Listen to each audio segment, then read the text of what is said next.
हवामान तज्ज्ञ पंजाब डक यांनी आजचा आणि उद्याचा पावसाविषयी तसेच हवामानाविषयी जो अंदाज व्यक्त केला आहे त्यांच्याच आवाजात आपण ऐकूया. नमस्कार, मी पंजाब डक. आज आहे 23 मे 2025. मी जात आहे गंगापूरकडं आणि या ठिकाणून समृद्धी हायवेवरून अंदाज देणार आहे.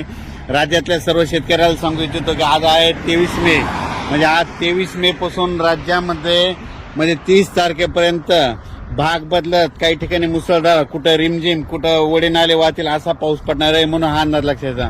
पण शेतकऱ्यासाठी सगळ्यात आनंदाची बातमी म्हणजे खूप शेतकऱ्याचे फोन येत होते पाऊस कधी उघडत आहे, कारण की शेतकऱ्याचे रानं दुरुस्त करायचे राहिले.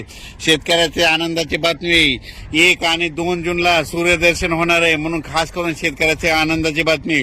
पण राज्यात मात्र आज 23 पासून मात्र भाग बदलत जोराचा पाऊस पडणार आहे, म्हणून दररोज 2-2 भागात वेगवेगळा पाऊस पडत राहणार आहे, म्हणून हा अंदाज लक्षात घ्यायचा. सांगायचं झालं तर हा पाऊस म्हणजे 24, 25, 26, 27, 28, 29, 30, 31 पर्यंत सगळ्या राज्यात महाराष्ट्रामध्ये भाग बदलत पडणार आहे, म्हणून हा अंदाज लक्षात घ्यायचा. मात्र 1, 2, 3 तारखेला राज्यात सूर्यदर्शन होणार आहे, म्हणून ही खास करून शेतकऱ्याची आनंदाची बातमी. संत्र उत्पादकांचे फोन आले की म्हणजे आम्हाला ताण द्यायचा आहे आणि हे पाऊस कधी उडल, तर त्यांच्यासाठी सांगू इच्छितो 1, 2, 3 तारखेला सूर्यदर्शन होणार आहे, म्हणून खास करून त्यांनी अंदाज लक्षात घ्यावा. आणि राज्यातल्या सर्व शेतकऱ्याला सांगू इच्छितो की उघडल्याच्या नंतर तुम्ही तुमचे शेतं रोटावेटर, कल्टिवेटर करून आपण आपली शेतं तयारीत ठेवा, कारण की राज्यात परत मान्सूनचा पाऊस कधी येणार आहे तर मी व्हिडिओ नंतर देणार आहे.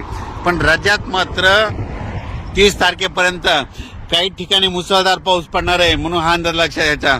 आणि त्या मुसळधार पाऊस जिथं पडणार आहे, तुम्हाला एक सांगू इच्छितो की तो पाऊस सगळ्यात मुसळधार पडणार आहे मुंबईकडे पडणार आहे, म्हणजे मुंबईच्या सर्व जनतेने सतर्क राहण्याचे लक्षात घ्यायचं. त्याच्यानंतर साताऱ्याकडे जास्त मुसळधार पाऊस पडणार आहे, सांगलीकडे पडणार आहे, कराडकडे पडणार आहे, पुण्याकडे मुसळधार पडणार आहे, रायगडकडे मुसळधार पडणार आहे, पुन्हा त्याच्यामध्ये नगर जिल्हा संगमनेर भागाकडे देखील मुसळधार पडणार आहे. कोकणात सगळ्यात जास्त अतिवृष्टी होणार आहे.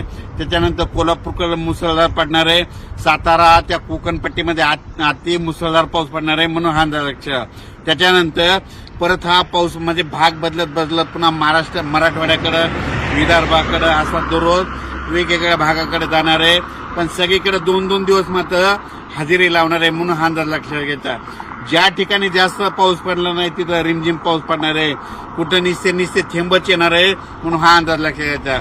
या पावसामध्ये विजेचं प्रमाण जास्त आहे, वाऱ्याचं प्रमाण जास्त आहे. माझी सगळ्याला विनंती, विजा करत असताना आपली पाळीव प्राणी झाडाखाली बांधू नका आणि तुम्ही देखील झाडाचा निवारा घेऊ नका. अचानक वातावरणात बदल झाला तर लगेच एक मेसेज दिला जाईल.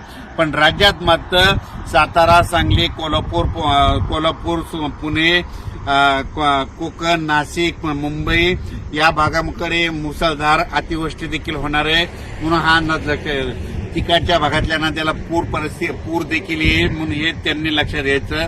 आणि अचानक वातावरणात बदल झाला तर लगेच उद्या 24 तारखेला परत एक मेसेज दिला जाईल. धन्यवाद.